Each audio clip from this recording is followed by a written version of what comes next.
안녕하십니까, 예도입니다. 지금부터 칸트의 실천이성 비판 7번째, 이제 8번째가 마지막인데요. 예도 기획에서 7번째에 도달했습니다. 8번째에서는 실천이성 비판의 마지막 문장을 갖고 예도가 강좌를 열겠는데, 내 마음에 있는 도덕법칙, 내 밖에 있는 밤하늘에 빛나는 별, 이 위대한 명언을 예도가 마지막 8번째에서 하겠고, 오늘 7번째에서는 신의 요청이라는 제목으로 강좌를 합니다. 여러분, 신의 요청, 이게 어떻게 보면 실천이성 비판의 결론으로서 고려해 볼 수 있는데요. 윤리적 공동체와 도덕적 공동체라고 하기도 하죠. 도덕적 공동체와 정치적 공동체의 일치, 그죠? 이 현실 세계, 비얼클리시어 벨트와 그 다음에 가지계, 인텔리기블러 벨트의 일치, 이러한 거. 그 다음에 현상계와 본체계의 일치. 여러분, 칸트도 해겔 못지않는 종합을 수행하고 있다라는 거. 해겔하고 다른 건 뭐죠? 해겔하고 다른 거는, 해겔은 변증법적으로 역사의 진행 방향을, 그죠? 이원론적으로 갈라놓고 진행해 가지는 않죠. 칸트의 변증법은 완전히 두 개로 분리된 것을 또한 하나로 모으는 그런 변증법이죠, 그죠? 그런 종합인데, 어쨌든 오늘 그 결론을 통하여 여러분, 순수 이성 비판에서 제2판에서 이야기했던 자기의 비판서들은 신앙을 위한 여지를 남겨두고 있다라고 하는, 그 원전에 보면 라이널 페얼룸프츠글라우베, 순수한 이성의 신앙의 여지를 남겨놓고 있다라는 그런 말이 될 수 있겠죠. 왜 신앙이 요청되는가? 왜 그것도, 근데 이 칸트의 사유는요, 교회에서 말하는 그런 무조건적인 무슨 신앙, 이런 수준이 아니에요. 그런 것들은 칸트랑은 완전히 다른 것이고, 이성신앙이라고 그러죠. 순수한 이성신앙으로 그 여지를 남겨두면서 이제 자기 자신의 변증론, 실천이성 비판의 변증론을 신의 요청과 영혼불멸의 요청으로서 거의 결론을 내리고 있는데, 사실은 여러분, 이것을 이해하기 위해서는 뭐야? 그렇다 그러면 이제 깊이 들어갑니다. 정신 차리시고, 자, 실천이성에서의 가직에서의 그 윤리적 행위를 하는 이성적 존재자들, 인간들의 의지를 규정하는 근거가 뭐야? 그러면 이제 정리합니다. 그 근거가 뭐예요? 그 근거는 도덕 법칙이죠. 이 도덕 법칙을 간추려 놓은 게 뭐예요? 정언명법이죠. 그 수행 과정에서 덕이 나타나죠, 여러분. 그죠? 그러니까 결국은 도덕 법칙은 선의지로부터 구성되는 것이요. 그런데 그 선의지라고 하는 거는 칸트가 도덕 형이상학의 정초에서 말하듯이 그냥 내 안에만 있는 게 아니야. 내 안에도 있고 내 밖에도 있다 그래요. 그런데 그죠? 이러한 실천 이성을 따라가는 인간을 목적으로 대하는 자들이 자들의 모임, 그 사회를 뭐라 그래요? 칸트가 목적의 왕국이라고 그러잖아. 라이히데얼 츠베커라고 그러잖아. 그죠? 이 목적의 왕국에서 이제는 뭔가가 결여되어 있는 거예요. 그게 뭐야? 이 목적의 왕국에 모인 자들이 이제는 이 가지계가 현실 세계의 실현되어야 된다라고 본 거야, 칸트는. 이해가 돼요? 그러니까 감성계와 현상계와, 그죠? 예지계와 그 다음에 본체계를 나누었던 그 칸트가 이제는 최고선을 통하여 마지막에서 이제는 이 두 개를 종합해야 되는데, 우리는 이 두 개의 종합에서 문제가 되는 게 뭐겠어요, 여러분? 여러분, 도덕적 행위를 하는 자들이 그 보상으로서 꼭 행복해지느냐? 아니라는 거예요. 이 세계에는 악도 많아. 그러니까 여러분들이 특히 실천 이성 비판은 여러분들이 꼭 저걸 통해서 보충돼야 돼요. 이성의 한계 안에 있는 종교. 거기에 보면 근본 악을 이야기합니다, 칸트가. 재밌죠? 왔다 갔다 해야 되지. 그러니까 그 책을 읽으면 실천 이성 비판의 결론을 더 잘 내려질 수 있어. 이 세계가 이렇게 악하고, 그죠? 뭔가, 이 감각의 세계, 감각적 세계, 현상계, 현실은 그렇게 만만하지가 않다라는 거야. 얼마든지 선을 행하고, 칸트가 말하듯이 우리는 거기에서 소극적 만족을 누릴 수 있어. 이 소극적 만족은 뭐야? 아직까지 예지계에서만 통용되는 인텔렉투엘러 주프리덴하이트야. 지성적 기쁨이에요. 이거는 도덕적 의지에 따라서 정업 명령을 따라가는 자들이 덕의 완성을 통하여 전부 다 누리는 기쁨이야. 왜 소극적인 거야? 아직 이것이 현실 세계에 실현된 게 아니거든, 여러분. 이해가 돼요? 이걸 파악을 해야 칸트를 따라갈 수 있는 거야. 현실 세계에 실현된 게 아니야. 그러니까 현실 세계에 실현되려고 하려면 어찌 되었건 이것은 뭔가 이 모순을 해결해야 되는데 그게 단박에 돼, 여러분. 단번에 되냐고. 왜 두 번째의 최고선을 칸트가, 그죠? 다스 간저 운트 폴 엔데트 굿이라 그랬겠어요, 여러분.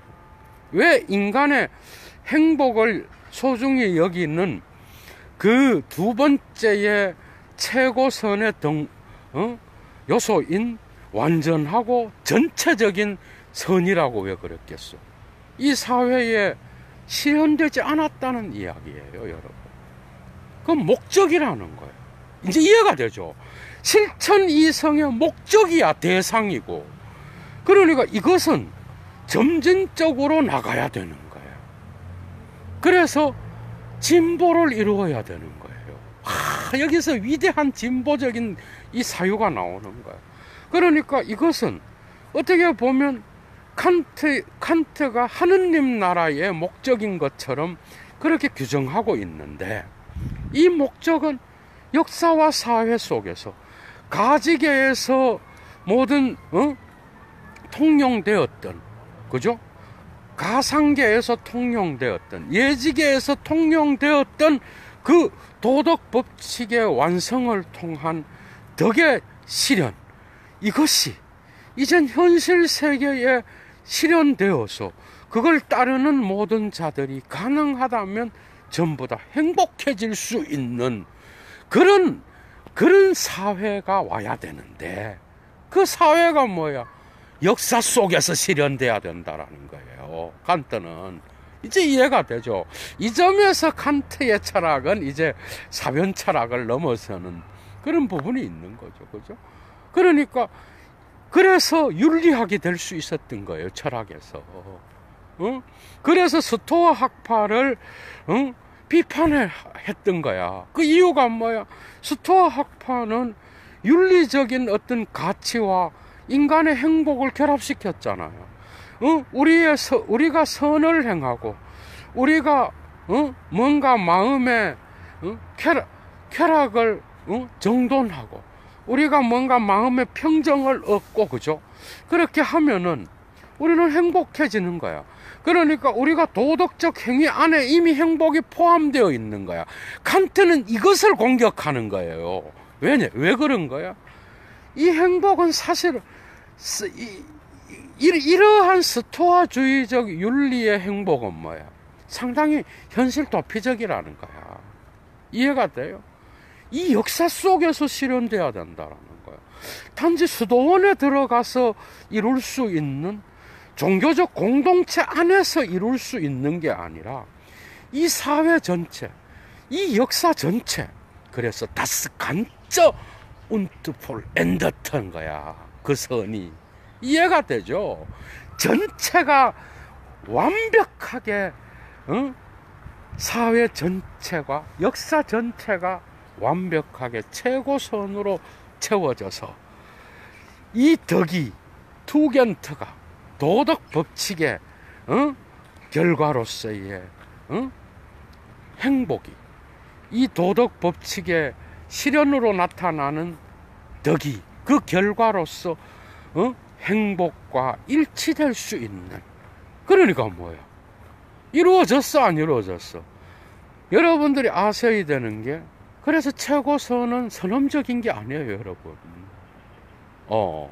선험적인 게 아니라니까.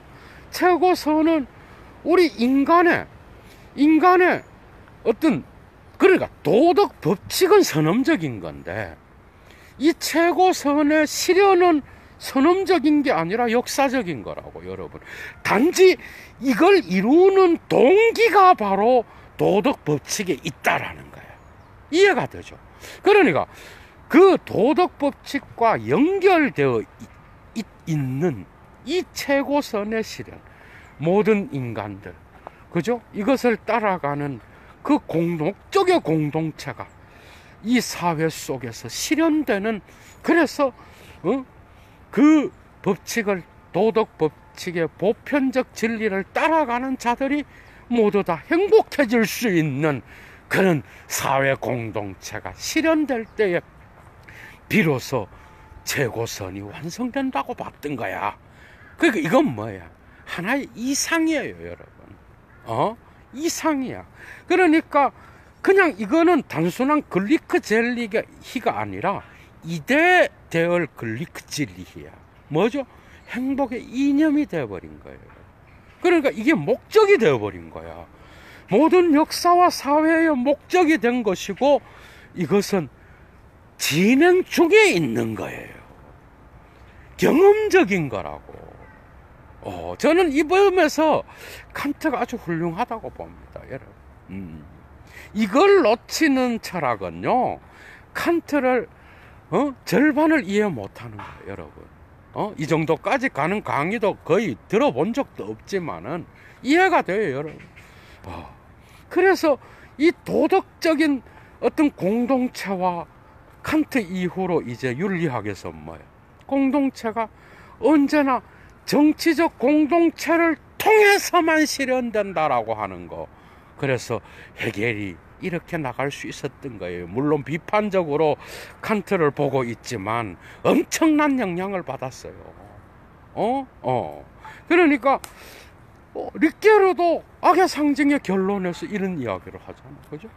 윤리적 공동체는 언제나 그 사회의 정치적 공동체, 문화적 공동체의 토대로서 작동하는 것이지, 어느 한쪽이 없으면은 아무것도 안 된다라는 이야기를 하는 거. 양쪽 다는 아주 매우 불가피하게 연결되어 있는 거예요. 그런데 중요한 건 뭐야? 도덕적 공동체로서의 목적의 왕국이 이러한 정치적 제도를 세울 수 있는 동기와 토대를 마련해 주면 이 근거 위에서 인간의 외적 자유를 실현하게 해주는 최소한의 정치적 보장을 해주는 게 바로 정치적 공동체라고 봤던 거야. 그러니까 여기에서 사회 철학이 나올 수 있었던 거예요. 그런데 이제 왜 그렇다 그러면 왜 칸트가 이 지점에서 신을 요청할 수밖에 없고 뭐야?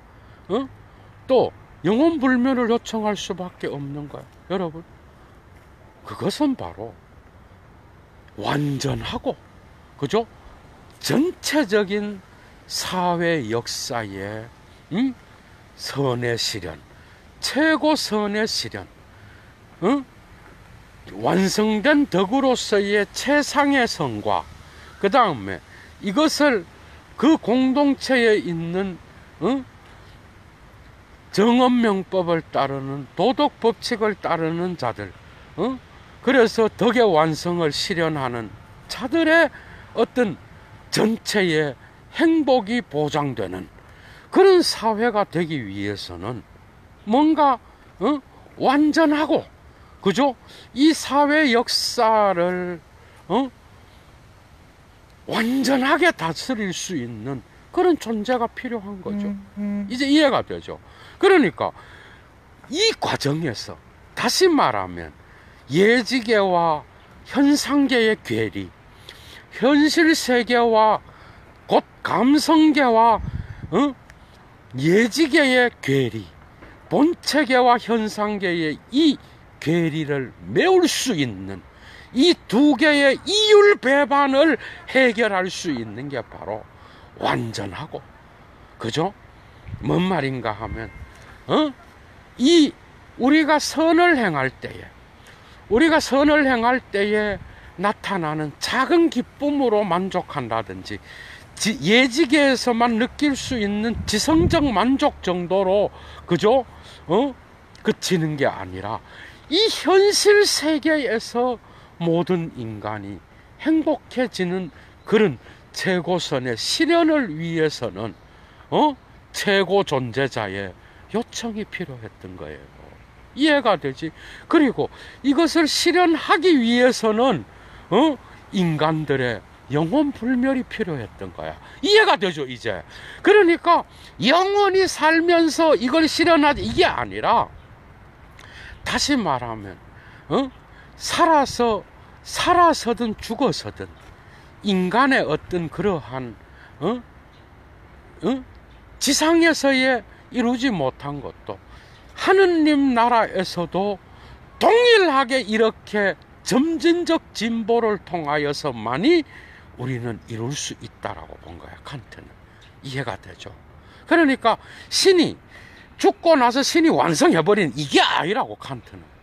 이 땅에서의 영혼의 불멸을 요구하는 것은 이 역사성 안에서 도덕적 의지를 가진 자들이 도덕적 명령에 따라서, 정언 명령에 따라서 행동하는 목적의 왕국이 이 현실의 역사 속에서 실현될 때, 그래서 모두가 행복해지는 그런 사회가 실현되는 거, 그게 신의 나라지 뭐야, 여러분. 이해가 돼요? 그러니까 이 정치적 공동체는 어떻게 보면은 도덕적 공동체의 토대를 통해서만 실현되는데, 또한 정치적 공동체의 이러한 법과 정치의 실현이 없이는, 이 외적 자유가 없이는 도덕의 내적 자유를 실현할 길은 존재하지 않는다는 것. 이 괴리, 그죠? 이 이율 배반, 도무지 현실계에서는 이루지 못할 것 같은 예지계의 목적의 왕국을 이 현실 역사 속에서 이루어야 된다라고 하는. 그래서 Identität von Tugend und 덕과, 그죠? 덕과 행복, 글리크젤리히의 일치, 동일성이 나타나는 그 순간까지 점진적으로 그 도덕적 의지를 따르는 자들은 점진적으로 노력해야 된다라는 거. 이게 칸트한테서 뭐야? 신의 나라에서도 인간의 이러한 선한 의지의 실현을 가능하게 함으로써만 신의 나라의 목적도 실현될 수 있다라고 하는 이런 철학이 바로 칸트한테 있었다라는 거야. 이해가 되죠. 신학에서도 결정적으로 중요하죠. 그죠? 예도가 이상은 박사랑 예도의 친구인, 라칭거와 한스킹. 거기서 예도가 또 한스킹으로 들어가죠. 그 시리즈에서, 이상은 박사가, 트렐지, 그죠? 그 신학에서도 이야기했듯이. 이해가 돼요. 그러니까 저절로 이루어지는 게 아니야. 뒤져서나 인간의 영혼의 불멸을 요청할 정도로 어려운 과제예요. 신을 요청할 정도로 이 현실의 역사는 근본 악이 지배하는 세계란 말이야. 그래서 도덕적 선의지에 따라 행하는 자들의 의지의 목적의 왕국이 실현되기 위해서는 그렇게 쉽게 그죠? 이 나라가 오는 게 아니란 말이에요. 이 땅에서 실현돼야 되는 거예요. 이해가 돼? 그러니까 우리나라 개신교의 미국의 영향을 받아서 부흥운동을 통해서 나타난 이런 신학에만 물든 자들은 이걸 이해할 수가 없죠. 참 안타까운 현실이야. 어쨌든. 그런데 얼마나 역사적이야, 여러분. 톨스토이도 뭐라 그래? 부활은 이 땅에서의 부활인 거예요. 이해가 됐어? 이 땅에서. 내가 상처 준 자들, 이 땅에서 나의 선의지를 통하여, 그 상처를 치유하려고 할 때에 신의 나라가 이 땅에 오는 거야. 이해가 돼요? 그런 걸 이야기하는 거라고. 그냥 신이 다 해주는 게 아니라고. 천국이 있다 그래도 그 천국은 칸트한테서 뭐야? 이런 도덕적 선의지에 따라서 행동하는 그러한 인간을 수단으로 대하지 않고 인간을 목적으로 대할 때에 나타나는 그 목적의 왕국, 인간의 행위와 인간의 선의지가 요청되는 그런 행동이 필요한 거예요, 여러분. 그런데 루터와 깔뱅의 오직 믿음으로의 오해된 곡해된 그런 신학을 갖고 이걸 어떻게 따라가겠어요, 여러분? 어림도 없는 거지. 왜? 믿기만 하면 되는데 뭐 내가 행위로 구원 이 지랄하면 칸트는 그냥 뭐 또 역적이 되는 거지, 여러분. 잠깐 또 요 부분이 이제 칸트가 신학으로 들어오는 지점이에요, 여러분. 이해가 되죠? 그래서 신을 요청하고 영혼불면을 요청하여 이 최고선 역사와 사회에 단지 예지계와 가지계의 목적이 아닌 역사와 사회, 이 현실 세계의 목적이 된 이 최고선을 이루기 위하여 칸트는 영혼불멸과 신을 요청했던 것이고, 이것은 언제나 과정 중에 있는 것이고 진보라고 이야기했던 거예요. 도덕적 진보가 있는 곳에서만 정치의 진보가 있다라는 걸 그저 칸트는 이야기하려고 했던 겁니다. 이해가 됐어? 그건 어디에서 확정돼요? 이런 이야기가 있어. 이건 나중에 또 예도가 이런 거 다 안 하겠어요. 예도가 또 하겠죠. 다 하겠지. 이성의 한계 안에서의 종교도 또 강의를 하나 또 열어야 안 되겠어, 그것도. 이 시리즈, 세계의 비판 시리즈 끝내놓고 거기에서 이야기합니다. 90년대 후반에 나온 칸트가 말년에 썼던 이성의 한계 안에서의 종교에서 마치 이 실천 이성 비판의 결론 부분을 보충하는 듯한 말들이 많이 나와, 거기에. 그 다음에 90년대에 또 썼던 메타피직 데얼 모랄, 도덕 경이상학이라는 작품이 있어요. 그 작품하고 그 다음에 또 영구평화론, 이러한 것들, 이런 90년대에 나타나는 그런 작품들 안에서 나타나는데, 대표적으로 이성의 한계 안에서 그럽니다. 도덕 공동체, 곧 윤리 공동체는, 그죠? 칸트는 모랄과 지터를 밥 먹듯이 나누어서 막 바꿔갔습니다. 그걸 아셔요. 뭐 우리나라에서는 지털리시어, 윤리적인 것, 인륜적인 것 이래 번역하고, 모랄리슈, 도덕적인, 도덕으로 번역하는데, 어쨌든 그 부분은 또 다른 문제고, 그죠? 그런데 거기서 뭐라 그래? 모든 윤리 공동체와 도덕 공동체는 오로지 정치적 공동체를 통해서만 실현될 수 있다. 다시 말하면 종교의 진리에 근거한 도덕 공동체는 오직 정치적 공동체가 그것을 보장해 주는 곳에서만 실현될 수 있다라고 이야기했던 거야, 여러분. 이건 뭐야? 그러니까 여기에서 칸트가 말하는 렐리기온이 뭐겠어? 종교가 뭐예요? 당연히 이성의 한계 안에 있는 종교야, 여러분. 도덕 종교를 이야기하는 거라고. 뭐예요? 그래서 기독론, 기독론도 칸트는 자기 자신의 방식으로 바꿔버려요, 여러분. 예수 그리스도는 단지 이러한 목적의 왕국, 그래서 황금률을 갖고, 예수가 말한 황금률을 갖고 정언명법을 이야기한 이유가 있는 거죠, 여러분. 이해가 돼요? 그러니까 칸트의 기독론은 뭐야?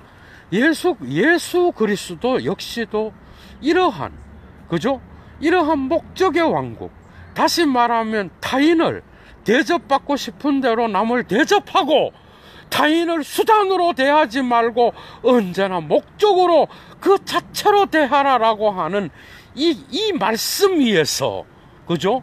그리스도는 최초의 법례였다라는 거야. 이 목적의 왕국의 법례로서 나타난다는 거야. 그것을 신이 승인했다는 것이요. 그래서 이 법례는 또한 자기가 말하는 그러한 신의 나라, 목적의 왕국을 정당화해주는 그런 것이다 라고 이야기하고 있는 거예요, 칸트가. 이제 비로소 실천 이성 비판 이 부분에서부터 점점 정치 철학과 그의 종교 철학이 이제는 대두되면서 점점 정교화되기 시작합니다, 여러분. 이제 이해가 되죠? 그러니까 이거는 그냥 그렇게 쉽게 되는 게 아니야. 인간의 노력. 그러니까 칸트한테서는 뭐야? 신의 나라. 우리가 뒤져서 가든 이 땅에서 보든 간에 이루든 간에 신의 나라라고 하는 건 이러한 의지들이 모여서 선천적으로 선한 선의지에 따라서 그 정언명법을 수행할 때에 비로소 이루어지는 나라라는 거. 그건 뭐야? 뒤져서 가는 천국도 뭐야? 결국은 이러한 인간의 행위와 노력과 의지에 의해서 이루어진다라고 하는 거. 신이 있다면 신조차도 도덕 법칙에 복종할 것이라고 하는 이 독특한 칸트의 신학은 상당히 많은 반향을 불러일으켰다라고 할 수 있습니다, 여러분. 이해가 되죠?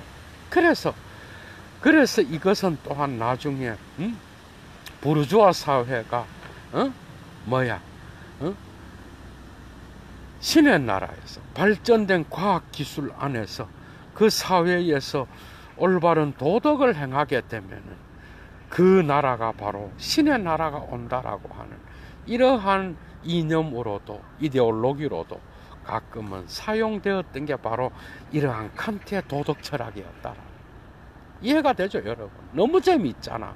그러니까 예지계와 감성계의 괴리는 결국 칸트는 이 예지계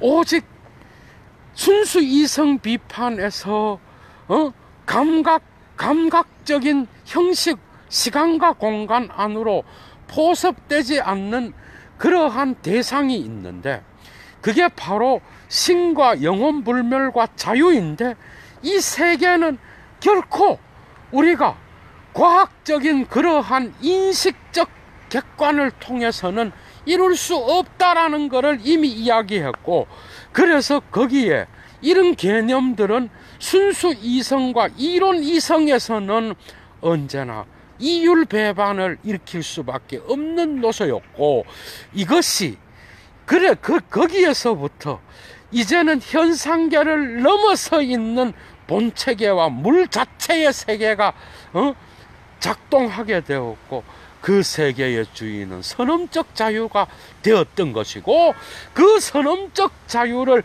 필연적으로 의식하는 정언명법, 보편적 도덕 법칙을 따르는 자들이 살아가는 목적의 왕국, 바로 예지계, 가지계, 인텔리기블러 벨트는 또다시 칸트의 변증론에서 그죠? 최고선이라는 개념을 통하여 다시 이 현실 세계, 비얼클리시어 벨트, 다른 말로 진리시어 벨트, 뭐야? 현상계. 그 현상계가 다시 종합되면서 이제는 역사와 사회에 우리 인간의 실존 전체의 최종 목적이 되었다라고 하는 거, 이게 바로 칸트가 실천 이성 비판에서 내리는 결론이에요, 여러분. 여러분, 뭔가 주는 게 엄청 많아, 그죠? 한마디로 개신교나 가톨릭적인 그러니까 그리스도적 용어로 뭐야, 아주 은혜가 되는 철학자가 바로, 그리고 겸손한 철학자가 바로 누구야? 칸트예요, 여러분. 우리 대가리로 알 수 없는 거야. 그러나 우리가, 나는 이거를 가장 탁월하게 문학 작품으로 표현한 게 톨스토이라고 봐요, 여러분. 이해가 돼요? 그의 철학 역시도 이 칸트와 일치되는 게 너무 많아. 이 땅에서 은총을 받은 자, 그게 누구야, 여러분? 마지막입니다. 칸트는 하일리걸 빌레를 이야기합니다, 여러분. 거룩한 의지. 이 의지는 뭐예요? 신의 은총을 받은 자들의 의지입니다, 여러분. 이 의지는 정언명법으로부터도 자유로운 의지야. 왜 그런지 알아요? 정언명법을 안 지켜도 되기 때문이 아니라 이것은 신적 의지로서 보편적 도덕 법칙을 가능하게 하는 그런 의지, 이 세계의 인간의 실존 전체를 지배하고 통제하는 의지. 그 다음에 또한 그렇기 때문에 그 선의지를 굳이 언급하지 않아도 언제나 정언면법과 일치하는 의지라고 이야기했던 거예요. 칸트는 이런 신을 믿었던 거예요, 여러분. 이해가 돼요? 그러니까 이러한 우리가 선을 행하고 낙심하지 말아라라고 하는 그 말씀을 기억하게 하는, 그게 바로 칸트의 철학에 녹아 있다라고 예도는 확신합니다, 여러분. 선을 행하다가 낙심하지 말아라. 이 그리스도의 바울을 통하여 울려 퍼지는, 여러분, 뭔 말이에요? 선을 행하더라도 다 행복한 게 아니잖아요. 칸트는 그걸 생각했던 거예요. 그 행복이 저 세상에서 이 현실 세계에서 이루어져야 된다라고 본 거야. 그냥 가지기에서 우리끼리 그냥 느끼는 행복이 아닌 이 현실 세계에서 글리크 젤리히가 실현되어야 되는 거야. 그것이 그래서 전체와 완성된 선이라고 봤던 거예요. 왜? 아직 이루어지지 않았거든. 이해가 되죠? 이건 이 최고선의 개념은 결국은 신의 나라의 개념과 같이 역사의 목표와 같은, 행복의 이념과 같은, 그래서 칸트의 행복은 이념으로서 나타나는 행복이 되었던 거야, 여러분. 그러나 우리의 역사적 선을 행하는 데에 있어서 낙심하지 아니하고, 그죠? 그 선을, 신을 요청한 이 세계의 최고 존재자가, 이 선을 행하는 데에 보상해 줄 것이다. 요런 게 들어있는 거야. 그리고 그 선을 행하는 데에 있어서 그 작은 기쁨이 아니라 그러한 소극적인 보상이 아닌 언젠가는 이 최고 존재자의 요청을 통하여 이 땅에서, 이 역사 속에서, 또는 이 사회 속에서, 우리 이 역사의 실존에서, 그죠?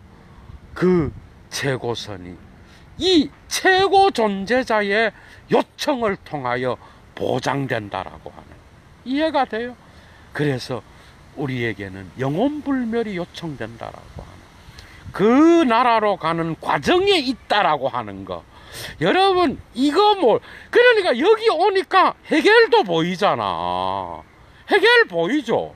그러니까 해겔하고 칸트가 완전히 다르다 이지랄하는데, 결국은 이 종합 부분에서는 뭔가가 이해가 돼. 뭔가가. 근데 해겔은 절대지를 상정하고 지가 했단 말이야. 근데 칸트는 그걸 그냥 단지 우리 인간이, 우리 인류가 맨슈가 아니라 맨슐리히카이트, 또 다른 말로 우리 인간성이, 우리의 인류 맨슈하이트가 반드시 성취해야 되는 그 목적이 생기게 된 거야. 이 역사 속에. 그게 뭐예요? 최고선이었다는 거예요. 그 최고선은 우리가 나 혼자만이 도덕적 선을 행한다고 이루어지는 게 아니라 이 사회 전체가 그런 의지들로 점점 변화되어서 이 역사 전체가, 이 세계 전체가, 인류 전체가, 그죠? 행복해질 수 있는. 그래서 그 행복은 우리의 감각적 쾌락을 통해서 배부른 돼지가 되는, 다시 말하면 이 실천 이성 비판의 변증론에서 말하는 그 리크젤리 히카이트는 뭐야? 그가 도덕 형이상학의 정초에서 이야기했던 행복과는 다른 거예요, 여러분. 우리의 주관적인, 그래서 우리의 주관적 욕구에 따라서 생겨나는 쾌락적인 감각적 행복이 아닌, 그죠? 보다 더 고차원적인 행복이라는 거야. 이 행복은 이 땅에 이러한 도덕 법칙을 행하는 자들, 그리고 도덕 법칙으로 방향 잡혀져 있는 행복인 거야. 이해가 되죠? 그 방향을 잡아놓고 단지 이 땅에서의 현상계에서 실현되어야 될 그런 행복이기 때문에 이 역사 속에서 실행되기까지는 근본악이 지배하고 우리의 자연 법칙의 원인과 결과의 연쇄에 붙잡힌 우리 인간의 욕망에 사로잡힌 자들은 이것을 행하는 데 있어서는 이러한 최고선이 퍼져나가서 완성되기까지는 상당히 많은 시간이 필요한 것이요. 그래서 점진적이고, 그죠? 그리고 점진적 진보를 통하여, 노력함을 통하여, 그죠? 언젠가 완성될 것이라고 하는 그러한 이념으로서 존재하는 행복이 바로 최고선이라고 하는 거예요. 여러분, 너무 재미있었죠? 이런 걸 통하여 여러분들이 이제 예도 강좌 7개를 갖고 1차 자료에 접근하시면 반드시 여러분들이 도덕 형이상학의 정초를 함께 1783년도 5년도에 나온 그 작품과 88년도에 나온 실천 이성 비판을 함께 읽을 것을 부탁드리고, 그 두 권을 함께 여러분들이 이제 1차 자료를 읽으면 그 용어들이 이제 대가리 속에 박히면서 신기한 일이 벌어지면서 칸트가 이해되기 시작할 겁니다, 여러분. 이건 예도의 하나의 작은 최고선이겠죠, 그죠? 여러분들을 향한. 어쨌든, 이제 아주 기쁩니다. 7번째 강좌가 마쳤고요. 8번째에서 예도는 칸트의 케니스부르크 베르크. 이건 사실 오늘날은 러시아 땅에 있습니다, 여러분. 그러나 동프로이센에 위치했던 칸트의 고향이었죠. 그 묘비명에 지금도 쓰여져 있는 실천이성 비판의 마지막 억구, 그 두 개를 철학적으로 해석하면서 예도는 8번째 강좌를 이어나갈 겁니다. 그것으로 일단 실천이성 비판의 전체적인 강좌는 마칩니다. 오늘 7번째 끝나고요. 8번째는 그것으로 끝내겠습니다. 그리고 판단력 비판으로 들어가서 또 예술 철학의 토대가 되는 그 부분을 예도가 또, 그죠? 쫙 또 해 나가야 안 되겠어요. 자, 예도 물러갑니다. 여러분, 좋은 하루 되십시오. 추스.